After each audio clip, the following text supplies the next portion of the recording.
আসসালামু আলাইকুম রহমতুল্লাহ। প্রবাসীদের জন্য আজকের এই দিনটা হচ্ছে ঈদের দিন।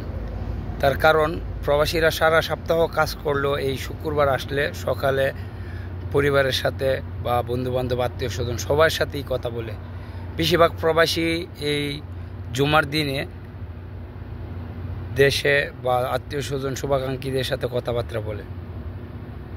আর আজকের এই দিনটার মধ্যে এই দিনে বাংলাদেশে প্রবাস থেকে না মোবাইলে কোনো নেটওয়ার্ক পাওয়া যাচ্ছে, না সিমে কল করে নেটওয়ার্কে কথা ক্লিয়ার আসতেছে, বা ইন্টারনেট কোনো কিছুই নেই। তো এই যে কষ্টটা প্রবাসীদের, খুবই দুঃখজনক বিষয়।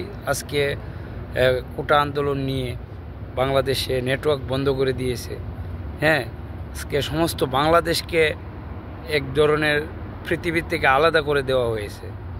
পৃথিবীর কোনো জায়গার থেকে বাংলাদেশে কল করে বা ফোন থেকে আমি আমার সিমে এইমাত্র টাকা ঢুকিয়েছি এবং বাংলাদেশে ফোন দিয়েছি, কোনো কথাই আমি বুঝতেছি না।